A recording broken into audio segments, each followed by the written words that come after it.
Ibang gumagawa ng meme, ginagamit lang ang mga photos namin, saka videos. Okay, ready? Okay.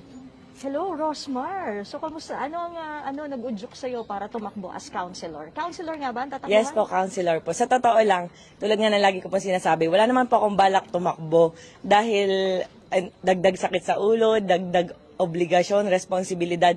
Pero kasi may nag-push po sa akin na tumakbo ka kasi kailangan ka ng tao, kasi kailangan nila ng tunay na pagbabago. So ako po bilang dati nang tumutulong, sabi ko nga po 10 years old pa lang po ako tumutulong na po ako sa tao, hindi lang po sa tao pati sa mga aso't pusa na napupulot ko po sa lansangan, inaampon ko.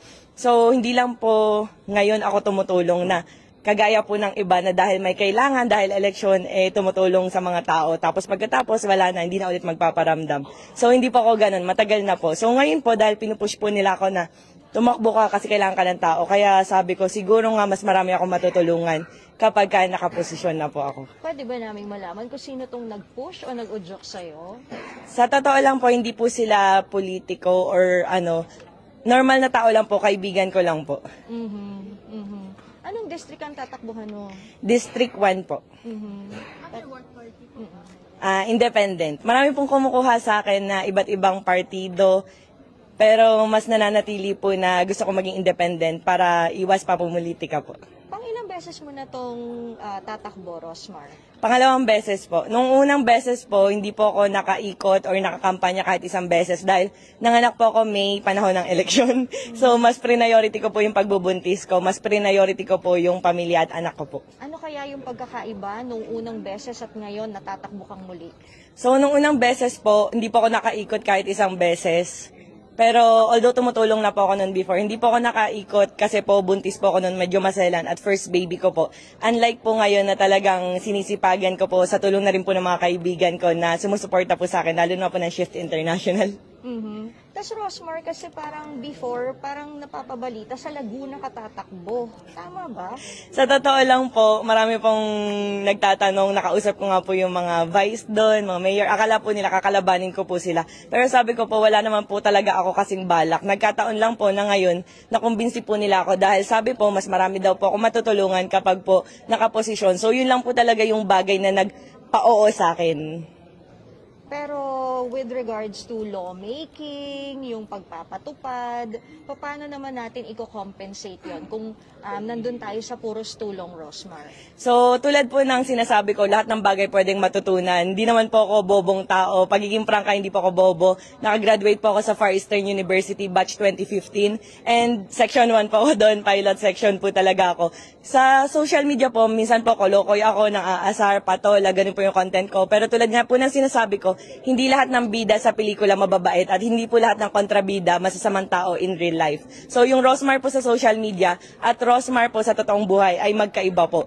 At yung content ko po na parang engot-engotan, tanga-tangahan, hindi po ganun yung Rosmar dahil masasabi ko naman po na matalino po akong tao. At hindi po doon nagtatapos yung pagiging politiko dahil unang-una po sa lahat, anin po ang katalinuhan sa law or kung ano pong yan, kung hindi ka naman po bukal sa pagtulong sa mga tao. Kung yung puso mo wala po talaga sa pagtulong, nonsense po yun para sa akin. So seryoso na tayo ngayon. Pong plano para po sa District 1, para po sa Tondo. Saan nag-uugat? Sorry follow up. Saan nag-uugat tong pagiging matulungin mo sa mga seniors?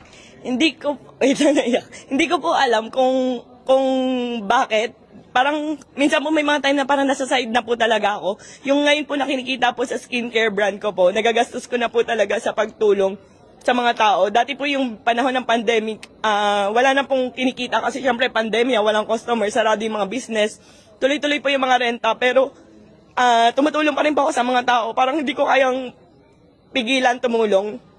May time pa po noon na merong hindi ko naman kakilala, nasa ospital yung anak niya, binigyan ko po siya ng 500,000 kasi parang nakita ko na yung anak niya simula ng pinanganak, simula ng lumalaki yung anak niya, parang mga siguro 2 years old, nasa ospital, hanggang sa nabalitaan ko na matay, ako pa rin po yung nagpalibing. Hindi ko siya kilala, although ang dami nang babati ko sa akin na, bakit ganun ka tumulong, bakit ang laki? Kung tutuusin, marami ka na matutulungan sa 500,000, pero hindi ko po mapigilan kasi, parang, kahit di ko kilala yung tao, basta makita ko. Kaya every time po na pumupunta ako sa mga event, lagi kong dinadasal na sana po mas i-bless ako ni Lord para mas marami po akong matulungan. Yun lang po yung gusto ko kung bakit po ako napunta dito, kung ba't ako napa-oo. Kasi alam ko pong mahirap yung papasukin ko pong ito na pwede naman pong nasa bahay na lang ako, pa wifi, pa TikTok, pa sayaw-sayaw, ganon.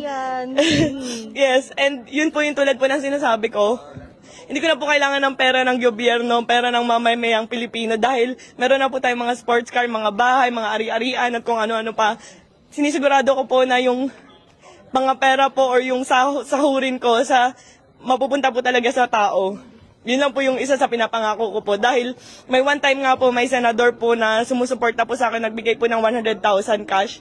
Tulong ko daw po sa pagbigay po sa mga tao ng paayuda pang grocery. Grocery ko po nun is 98,000, may natirang 2,000. Binigay ko pa po sa bagger kasi ayoko pong kahit 2,000 sirain po yung pagkatao ko. Opo, gaguman ako sa social media. Pero isa lang po yung sinisigurado ko po, hindi po ako kurakot na tao. Salamat. Thank you, Rosmar, and good luck. Thank you po. Pataas ulit, ma'am. Ayan, malinaw na. Muna, Clinton. Out na kayo. Kasama po.